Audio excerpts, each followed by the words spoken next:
Alam niyo mga tol, sa totoo lang, nalulungkot ako dahil mismong sa pahanay ng ating mga inaasahan sana, mga binoto natin, 'di ba? Inaasahan nating magtatanggol sa interes ng Pilipinas. Sila pa ngayon nag-aaway-away at sila pa ngayon ang nagdidiskusyon, nagdidebate. Kung tama ba yung ipinaglalaban ng Pilipinas? Tulad na lamang halimbawa nung nangyayari ngayon dito sa Senado kung saan nagkakaroon ng diskusyon o debate si Senator Marcoleta laban sa ibang mga tawag dito, senador. Hindi porket mga abogado tong mga to, mga kapatid, tama na sila sa lahat ng bagay. Hindi porket mga abogado sila, expert na rin sila pagdating sa usapin ng maritime law ng Pilipinas. Bagamat pinag-aaralan nila yan, pero mga tol, iba pa rin yung mga expert. At ako, sino ba ako para punahin sila at para batikusin sila? Kaya nga sinasabi ko mga tol, paulit-ulit. Gumagawa tayo ng reaction video, gumagawa tayo ng tawag dito, ng ganitong mga programa, hindi para batikusin mga tol, etong mga taong to. 'Di ba? Kasi mga kapatid, hindi natin kailangan gawin yun. Ako mismo, hindi ko kailangan gawin yun. Anong mapapala ko? 'Di ba? Lalo na for example, si Senator Marcoleta, gusto ko siya personally. Pero sa usaping West Philippine Sea mga tol, pakinggan natin yung mga maritime expert kasi sila talaga yung expertise dito eh.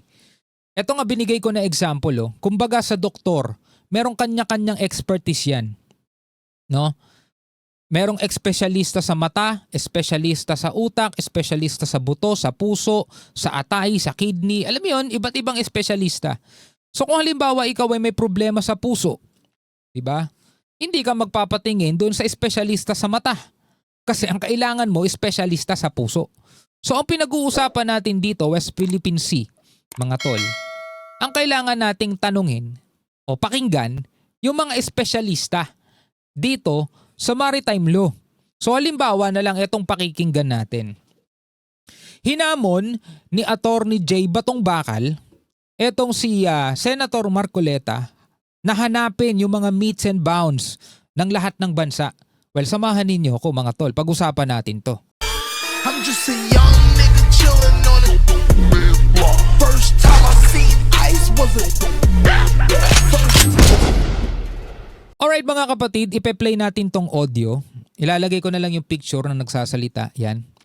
Yan si Attorney J. Batong Bakal, isang maritime law expert, mga tol. So ibig sabihin mga kapatid, hindi lang siya basta abogado ng kung ano man.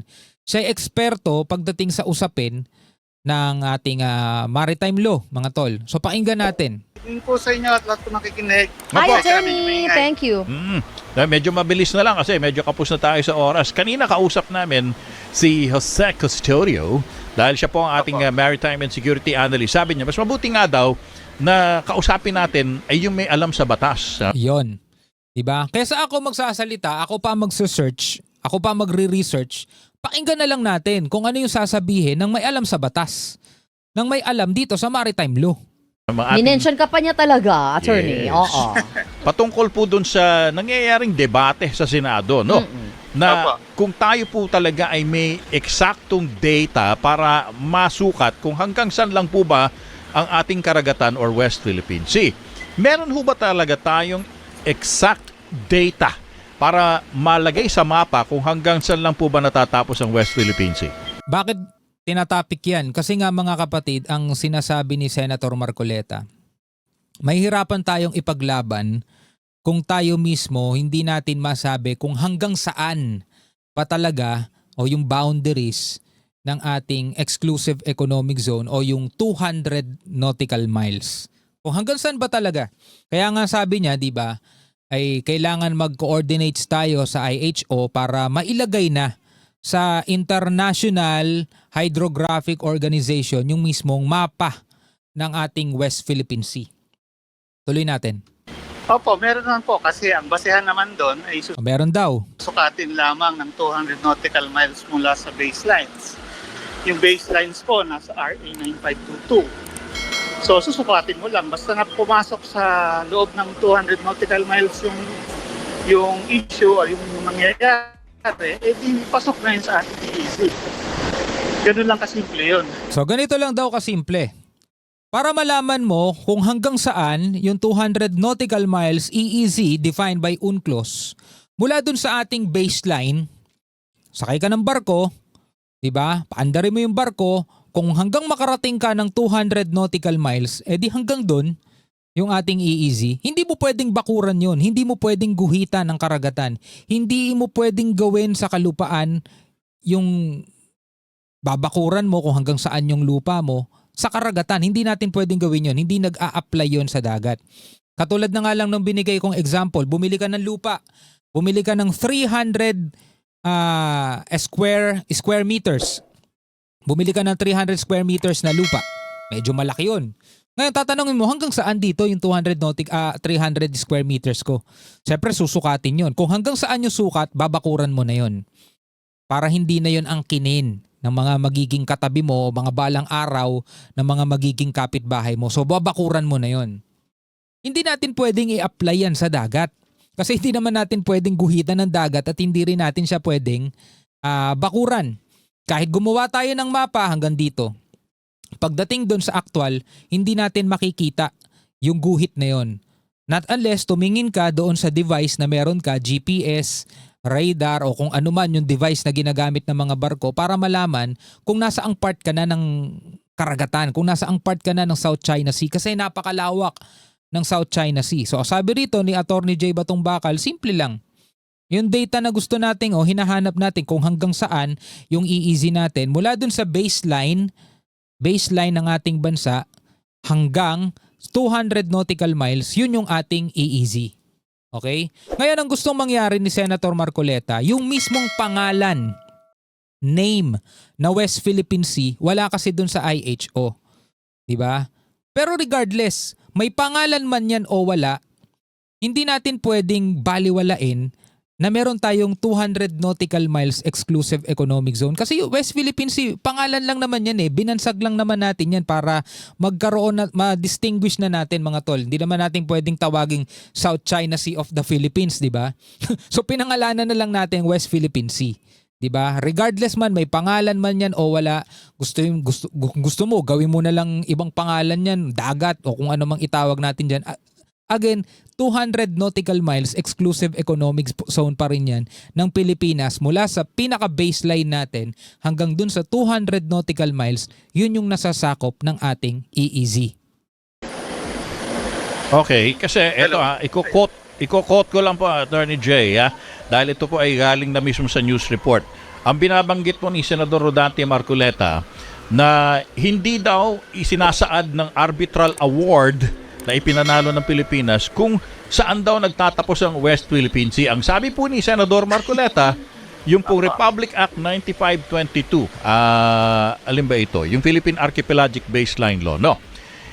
Merely defined, ito po quoting merely defined the Philippine archipelagic baseline from which to measure the territorial sea, exclusive economic zone, and continental shelf, but did not, sabi po niya, but did not determine the exact area of the WPS. Sabi po niya gano'n. Well, kasi ang hinahanap niya ay meets and bounds, coordinates, no? Pero hindi niya naiintindihan ang konsepto ng coordinates. Ang coordinates ay isang point. Now, in order to create a line, you need at least 2 points. In order to create a curved line, di ba puro kurbado yung mga yung mga zone natin. You need an infinite number of points. Oo, tama. So, actually yung hinihingi niya, hindi po talaga tama yan. Dahil una, pinipilit niya na kailangan daw yung meets and bounds para ma-establish yung ating claim. Mali po yun. No? Hindi ako may sabi niyan, mga tol. Ang may sabi niyan si Attorney J. Batong Bakal. Kung may reklamo kayo, sa kanya kayo magreklamo. Ang kailangan lang natin ay mapakita yung ating entitlement bilang coastal state. Napatunayan na naman natin yon. After all, we are coastal state and vinindicate na tayo ng arbitral tribunal na we are entitled to the full 200 nautical miles. No? So, hindi issue yung wala ang meets and bounds. Yung sinasabi niya, kailangan daw ng mapa ng meets and bounds para mag-claim ka ng lupa, hindi po yun applicable sa dagat. No? Yes. Dahil iba po ang batas sa dagat. Opo. Ang entitlement po natin sa dagat ay base sa international law, sa UNCLOS, At ang requirement lang sa UNCLOS ay dapat yung area is within 200 nautical miles of your baselines. Okay. Kakailanganin lang natin yung mga meets and bounds na yun kung merong issue doon sa mismong boundary, no? Kung doon nangyayari. Pero kung pasok na siya, kunwari nasa 50 nautical miles, no, kaya 100 nautical miles, Understood na yun. Nasa loob ng 200 yun. Balikan natin mga tol. kung merong issue doon sa mismong boundary, no, kung doon nangyayari. Pero kung pasok na siya, kunwari nasa 50 nautical miles, no, kaya 100 nautical miles, nandun ang karamihan nangyayari dito sa West Philippine Sea, walang question yon na nasa loob na siya ng ating EEZ. Okay, so linawin ko lang Ang sinasabi rito ni Attorney J. Batumbakal, kakailanganin yung meets and bounds kung may problema ay dun sa hangganan. Kung hanggang saan yung boundary. Boundary, kasi ang problema mga kapatid dito, halimbawa sa China, saka sa Mongolia, di ba? May boundary sila doon, lupa. Siguro doon kailangan nila ng meets and bounds doon. Pero dito kasi hindi yan nag-a-apply dito sa karagatan. Saka ang problema mga tol is wala doon sa hangganan, wala doon sa pinaka-boundary ng ating West Philippine Sea. Nangyayari, ang kadalasang problema natin is 50 nautical miles pa lang mula sa ating kalupaan, nandoon na yung mga China. So hindi na natin kailangan mag-aral pa ng sobrang taas para maunawaan natin kung ito ba'y pasok o hindi sa ating EEZ na 200 nautical miles. Kasi 50 nautical miles nga lang nandiyan na sila eh. Questionin ba natin, yung mga barko ng China, 50 nautical miles na, nandiyan na sila. Teka, pasok ba yan sa 200 nautical miles natin? Anong klaseng tanong yun? Diba? Atol, understood. Pasok na pasok yun sa 200 nautical miles natin kasi nga, kung susukatin mula sa lupa natin, sa baseline natin, 50 nautical miles o 100 nautical miles, nandiyan na yung mga barko nila, questionin ba natin kung pasok ba yun sa 200 nautical miles natin? Diba? Pang ano yun? Pang engot na tanong yun mga tol, kung questionin pa natin yun. Diba? Halimbawa na lang, tawag dito, 1 kilometro ang layo ng bahay kaysa dun sa susunod na bahay, 1 kilometro. Tapos naglalakad ka, nasa 500 meters ka pa lang. Tatanungin mo ba kung lagpas 1 kilometro ka na, nasa 500 meters ka pa nga lang? Parang ganun yun mga tol. Hindi na natin kailangan tanungin pa kung yung mga barko ba ng China is pasok sa loob ng 200 nautical miles natin kung alam naman natin na nasa 50 nautical miles na sila mula sa ating kalupaan. Nagigets ninyo? Sana nagigets ninyo, no? Tuloy natin. Okay. Walang question. Opo. Pero, ang sinasabi po ni Senator Marcoleta, meron daw 4 na features na hindi daw sakop ng definition ng West Philippine Sea. Ang binanggit po niya, Pag-asa Island, Palau, Kalayaan, kasama pa rin daw sa, ano pa ito? Opo. Scarborough siguro, no? Pero, again, hindi niya iniintindi eh. West Philippine Sea is the sea. The sea around these features. No? Yung mga land features, mga isla, hindi po yan obviously sea, hindi yan parte ng West Philippine Sea. Yes. Ang karapatan ng Pilipinas dyan ay sovereignty, no? Bilang mga isla ng Pilipinas. Hiwalay na issue yon. Ibang batas yung applicable doon, hindi UNCLOS yon. Okay. So ngayon, malinaw na. Ang UNCLOS, mga tol, is batas sa karagatan, sa katubigan. Hindi saklaw, mga tol, yung mga isla. Ibang usapan yon. Kung for example, ito'y Pag-asa Island, yan ay natural na isla. Hindi yan, mga tol, hindi yan man-made, hindi yan artificial. Ang problema kasi pag artificial, ibig sabihin wala namang isla dati diyan, ginawan mo lang, pasok yan sa sa karagatan, no? Tinabunan mo lang eh.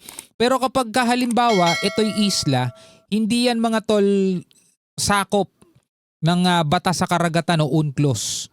Pero merong karapatan diyan ng Pilipinas dahil teritoryo natin yon mga tol.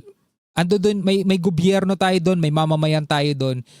Okupado natin yon. Kaya may karapatan tayo doon. Nagigets ninyo? Sana nagigets ninyo. Pilipinas, hiwalay na issue yon. Ibang batas yung applicable doon, hindi UNCLOS yon. Ang applicable doon ay customary international law na nagsasabi nga na as long as yung area ay under your full control and sovereignty, actual exercise of sovereignty, then it is yours. So hindi kailangan ng meets and bounds para doon. No, maghanap po siya ng meets and bounds ng lahat ng bansa ng mundo. Kung gusto niya, wala siyang makikita. No? Na naka-define ng bawat bawat meets and bound ng bawat isla o bawat continent. So parang sa palagay niyo ba, Attorney Jay, ito ay parang misunderstanding lang po ba sa konsepto ng maritime, ano tawag dito? Features natin. Oo, ng archipelagic baseline natin. Hindi po, yan po ay kumbaga confusion nga talaga kung anong Confusion. dagat, anong West Philippine Sea, at ano yung mga islands ng Kalayaan Island Group at saka dun sa Scarborough Shoal na hindi naman dagat, kundi mga isla at bato. Alam nyo, Na sa tingin subject to ko, the sovereignty of the Philippines. sa tingin ko ang kailangan mag-usap sa Senado, hindi kapwa senador Imbitahan nila itong mga maritime expert na to para magpaliwanag sa kanila, mag-enlighten sa kanila. Kasi ulitin ko, tulad ng sinabi ko kanina, hindi porket abogado ka, is alam mo na lahat. May mga bagay na hindi mo pa rin alam. Kasi ang education is non-stop, hindi natatapos yan. Katulad na lang halimbawa mga tol ng kanina, binigay ko example, doktor, hindi porket doktor ka, alam mo na sa lahat, di ba? May kanya-kanyang specialty yan, may kanya-kanyang expertise yan. So, kung si Senator Marcoleta, napakahusay na senador niyan mga tol, na natin yan, hinahangaan natin yan. Hinahangaan ko personally, mga tol. Pero pagdating dito sa usapin ng maritime law o maritime UNCLOS, mga tol, merong mga taong talagang eto yung inaaral, eto yung expertise nila. So sana maimbitahan sila ng Senado para eto na yung magpaliwanag, no? Ano ba ang batas, ang maritime law ng Pilipinas, UNCLOS? Diba? Para at least lahat ng mga mamamayan Pilipino ma-educate din at hindi tayo nag-aaway-away tungkol dito sa usaping to, diba? Pinaghahalo-halo niya. Mhm. Hindi niya hinihiwalay. Kaya yan, puro confusion yung inaano niya doon. Aha. Ilalagay niya doon. Aha. Kaya ho bang ituwid yung confusion niya? Kung kunwari, kayo naman po ang nakakaalam din sa batas na ito, para maipaliwanag sa kanya, sa tingin niyo may pag-asa pa ho bang mawala yung confusion niya? Meron yan. Matalino naman si Senator Marcolete. Depende po yan sa kung ano talaga ang objective niya dahil Yun malinaw naman doon sa batas kung anong sinasaad natin minsan sinasabi pa niyang wala daw tayong EEZ napakalinaw sa Constitution at ilan ng batas na nainak. So hindi po tama yun. Ewan ko lang po sa totoo lang. Bilang Malilinaw po kung gusto niyang magpalinaw. Opo. Bilang abogado din, Attorney Jay, syempre may alam ka rin po sa konstitusyon ng Pilipinas. Wala po bang kahit anong kahit ano na maaring batas na naaapakan niya dun sa ginagawa niya? Kasi kanina pinag-uusapan nga po natin, hindi mo parang on the lines of treason na ang ginagawa niya ito? O ano Yun nga po yung sinasabi ng ibang tumatawag sa akin. Kasi malinaw dun sa Constitution, Article 12. No? Especially dun sa at saka Article 13, ang Estado meron siyang duty na proteksyonan ng ating exclusive economic zone. No, binabanggit po ang exclusive economic zone sa Constitution. Kailangan i-preserve natin ang marine wealth sa ating katubigan, including yung exclusive economic zone. Kaya yung sinasabi po niya na wala tayong exclusive economic zone ay talagang para sa akin parang willful ignorance na yon. No? Ando na yun. Actually, yung EEZ natin noong pang 1978 yan kinaguyod ng PD 1599. Correct. Oo. So, wala akong tumututol noon. Walang nagsasabi noon na wala tayong EEZ. Yeah. So, lalo lang siyang pinalakas dahil sa Constitution. And then, since the Constitution was enacted, ilang batas na yung nag-implement noon, including yung Fisheries Code at saka yung ating Mining Act na pare-parehong tumutukoy dun sa ating likas yaman dagat dyan sa EEZ. No? Tapos the latest na nga yung yung RA 12064, yung Maritime Zones Act. Parang inuulit lang niya. Bago tayo magtapos pala, Attorney, dahil paubos na oras na. Meron ho ba kayong pagkakataon na nakaharap nyo na ho ba si Senador Marcoleta at nagkaliwanagan kayo ng posisyon? Sana no, sana magkaroon ng pag-uusap para syempre yung mga mamamayan, tayong lahat mga tol, ma-educate tayo sa kung ano ba talaga yung ipinaglalaban ng Pilipinas. Kasi mga kapatid, kung makikinig lang tayo dun sa bangayan o debate ng ating mga senador, tapos wala namang maritime expert dun, magkakaroon talaga tayo ng hati-hating opinion. Kailangan mag-imbita sila dun ng isang maritime expert na talagang pinag-aaralan ng UNCLOS, international law, maritime law, 'Diba? Yun ang kailangan nilang imbitahan na magsasalita at magpapaliwanag sa kung ano ba talaga yung ipinaglalaban ng Pilipinas, kung meron nga ba talaga o wala. 'Di ba? Hindi po. Hindi pa. Wala Tulad niyan, di pa daw sila nagkakaharap. naman siya nung inaayos natin yung Yeah. Maritime Zone Act. No? Opo, wala pa siya noon. Kapapasok lang niya, no? Nitong for his first term, Yeah. no? So wala pa po, at I don't think na naghanap naman siya, wala naman nagtatanong din Yeah. Mhm. yeah. from So, his hindi. staff na magpa-briefing, no? Hindi kagaya nung sa ibang senador natin Correct. na request din tayo na magbigay ng briefing. Mhm. Pati yung mga kasama ko po sa office, sila din yung nagbigay dun sa iba namang senador na hindi ko na napuntahan. Mm. Opo. So naliwanagan po sila. Yeah. Yun nga, may mga staff may mga staff, lahat ng mga senator natin. No? Pwede sila magtanong sa mga maritime expert din. Anyway, mga tol, bilang mga Pilipino, ano ang inyong masasabi rito? Comment na lamang kayo sa ibaba. Hanggang sa muli, ako nga pala si Shobaldi. Peace out. Yeah. Mhm.